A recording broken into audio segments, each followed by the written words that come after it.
Hey everyone, Georgie here with Ukraine Matters. Exactly as I was stating in my last video, this war is a marathon, not a sprint, and there will be both days with good news and there will be days with bad news. And today is the day with some of the good news.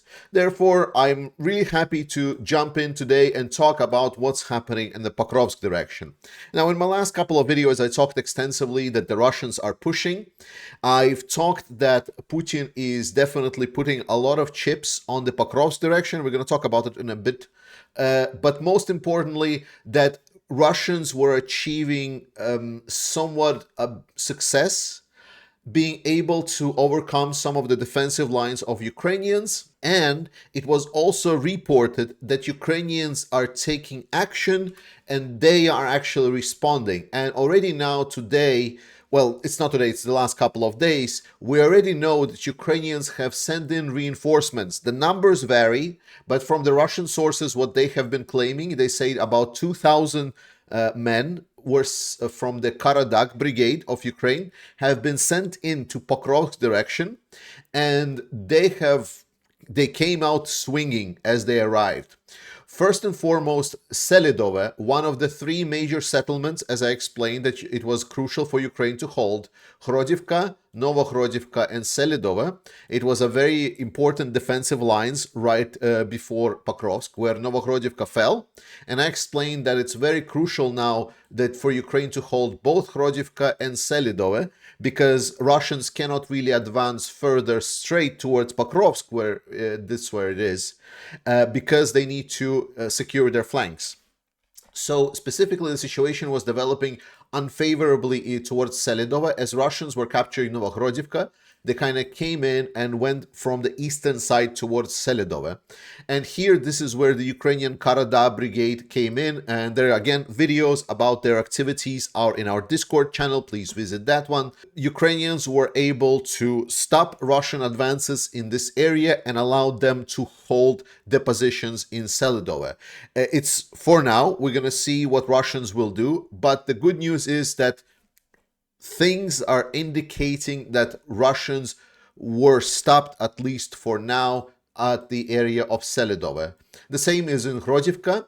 Hrodivka is a little bit more urbanized. It's better to see it with the different type of map turned on. So let me just switch to the satellite map.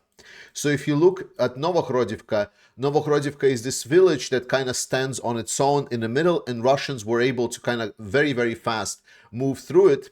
Whereas in Hrodivka itself, it's a village, but maybe it's not as good as I was hoping. Yes, but you can see on this map, there is a river that goes right along this river. So there is this build-up area in here where Ukrainians can hold defense. And even if Russians kind of go through this building, they will hit this channel, river, small river. And then Ukrainians will have a little bit for also higher ground in this area right over here, to prevent Russians from advancing further. So there is still for a lot for Russians to do if they want to reach Pokrovsk. But let's come back to the topic of Putin putting too much chips into the Pokrovsk offensive. And the best person that I've heard describing it very, very shortly was the Lithuanian foreign minister, Gabrielius Landsbergis. So here is 57 seconds clip of him talking about this. And we have to imagine that at this stage, Putin is able to declare victory. Yes, partial. Yes, maybe not. He doesn't get anything that he wanted, but he's able to convince his people, his power circle, that he is getting what he wants. And actually, Kursk is the first time when that narrative for him is faltering. And that is also why it is so important. That his people around him are not entirely convinced that everything is settled as it is. Therefore, from my perspective, it is always imperative to have this ultimate goal very clearly set out, why we are here, why we are supporting Ukraine, what has to happen. Ukraine has to come out of this conflict as a victor. Otherwise, these sort of conflicts will never stop. As you can see, he expressed a very important point, specifically that Putin is really looking to project power. He wants to make sure that he's perceived as a strong man that has this in control. This is something very important both for the Russians at home and also for his dictatorial allies. Because so far, Putin has drawn this war in Ukraine as something that has been going maybe not completely to plan, but despite everything, it is still a full-blown control. And Russians, over their history, over their mentality and so on, they have forgiven their dictators, tsars, and everything else the levels of brutality that are second to none. The Russian tsars were able to exterminate settlements, people groups. They were able to wipe out their own population.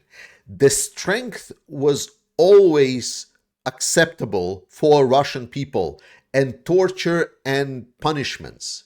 What was never acceptable for Russians is weakness.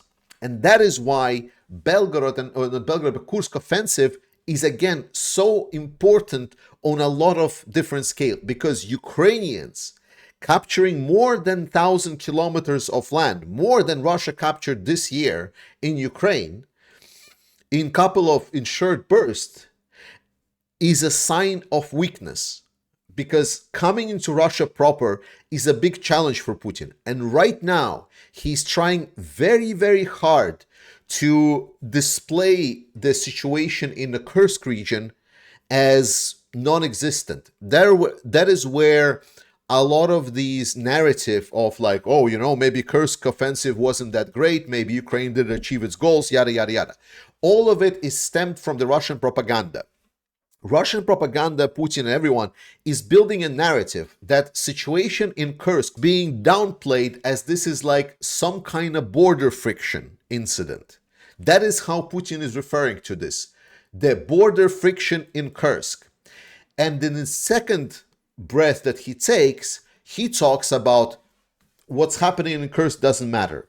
What matters is Pokrovsk. And Pokrovsk is made like this is this big, almost war-defining target, that only if Russians are able to take Pokrovsk, then suddenly the Ukrainians will just fall apart. And we've been through this. We've been through these narratives. It was about Bakhmut, it was about Avdiivka, it was about many other things.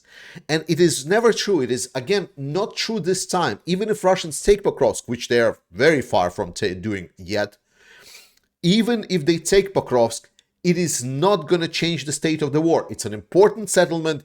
It will complicate a lot of things for Ukrainians, but it will not change the state of war. So for Putin, he's really trying to make sure that Pokrovsk is perceived as this great target.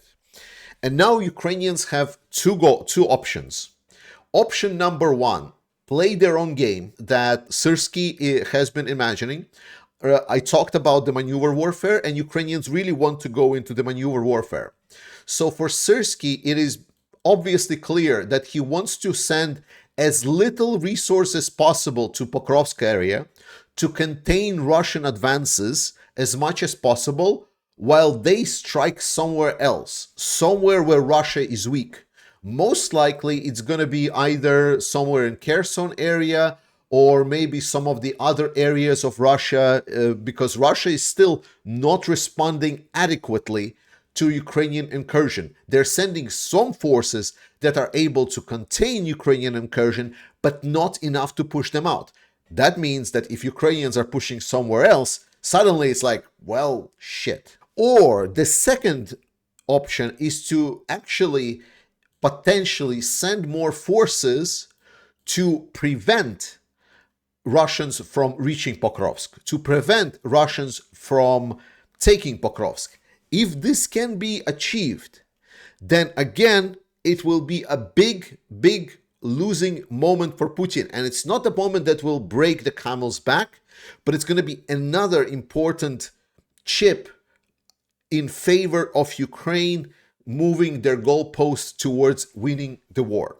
And to iron out today's last topic, why it's important for Ukraine to win the war. This channel doesn't support Ukraine just because it is Ukraine. As much as I love Ukraine, as much as I understand that this is complete black and white, evil, good kind of conflict, it is crucial for us also in selfish reasons, us, I mean like people in the Western democracies, that we allow Ukraine to win this war and supply with all of the required tools to win this war. Because the situation that is described here, Putin has arrived to Mongolia, and instead of arresting him, because Mongolia, they are part of the International Criminal Court, they are officially obliged, they must do it, they must arrest Putin, who has the arrest warrant on his head, and they must deliver him to the International Criminal Court. Instead, they are absolutely disregarding the international law and stating, no, we're gonna have a discussion with Putin anyway. And that is indicative symptom of where we are moving, why it is crucial. I explained a lot that Russia is building this axis of evil, and Russia is actively challenging the international law-based order, turning the United Nations already into joke, which is even funnier than the League of Nations. That has already happened. We're beyond that. There is beyond salvation. And now, secondly, it's undermining more and more legal institutions. Our prosperity, our peace, our stability in the world, that we know it, in our sphere, we're in a bubble that we live, is dependent on the rest of the world recognizing international rules and playing by the international rules. When Putin is building alternative rules, the dictatorial rules, they are saying democracies do not matter, they cannot do anything, they are weak, we should not abide by any international rules. Instead, we need to go back to the time of empires where the might makes right. And this is the world. And this is not the event itself. Like, no one cares about like Putin being arrested and so on. It's fine. Don't mention this. What means is that despite everything, despite International Criminal Court actively asking Mongolia to arrest Putin, they state, no, we will not. We do not care about international law. And more of this will be happening. And that's why if we want to have a peaceful world, a world where one party is writing an agreement and stating that they will not attack another party would actually mean anything, then we need to make sure that Ukraine wins this war. Right now, we're not doing any donation campaigns from this channel, so I'm going to be looking for the next one. But the people from United 24 Media have reached out and asked to promote the United 24 campaign with Mark Hamill and Timothy Snyder, where they are gathering the resources for the drones to help Ukraine sustain its fight.